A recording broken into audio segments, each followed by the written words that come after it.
আপনার কোনো প্রশ্ন উত্তর দিব না। আপনারা একজন মানুষ অনুমতি নিয়ে ক্যাম্পাসে ঢোকার পরে তাকে নিয়ে আপনারা যা ইচ্ছা তাই নিউজ করতেছেন। আপনি দাবি করছেন যে ওখানে অস্ত্র বিলি করা হচ্ছে, একটা আপনাকে অনেক অসংখ্যবার বলেছি আপনার ইন্টেনশন সাংবাদিকতার ইন্টেনশন না, আপনারা বস্তুনিষ্ঠ সাংবাদিকতার মধ্যে নাই। আমাদের শেষ করতে দিচ্ছেন না, আপনার সাথে আমি এই বিষয়ে আরো একাধিকবার কথা বলেছি, ঠিক আছে? আপনার সাথে একাধিকবার আপনার কোনো প্রশ্ন উত্তর দিব না। আপনারা একজন মানুষ অনুমতি নিয়ে ক্যাম্পাসে ঢোকার পরে তাকে নিয়ে আপনারা যা ইচ্ছা তাই নিউজ করতেছেন। এই কার্ডটা তো রাজশাহী বিশ্ববিদ্যালয়ের প্রশাসন দিয়েছে। ইউ শুড আস্ক দেম যে আমি কিভাবে এখানে আসলাম। তারা তো অনুমতি দিয়েছে, তারা কেন অনুমতি দিয়েছে তাদের কাছে জিজ্ঞাসা করেন।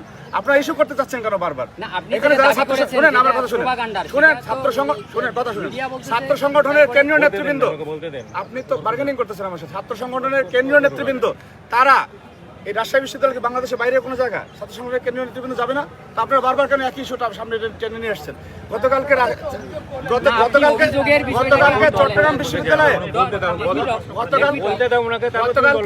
চট্টগ্রাম বিশ্ববিদ্যালয়ে সমস্ত ক্রিয়াশীল ছাত্র সংগঠনের কেন্দ্রীয় নেতৃবৃন্দ ছিল। এইখানে সমাজতান্ত্রিক ছাত্র ফ্রন্ট, বাংলাদেশ ছাত্র ইউনিয়ন সহ ছাত্র অধিকারের সমস্ত কেন্দ্রীয় নেতৃবৃন্দ আছে, সেই রকম ছাত্র দলের নেতৃবৃন্দ আছে। সবাইকে ধন্যবাদ।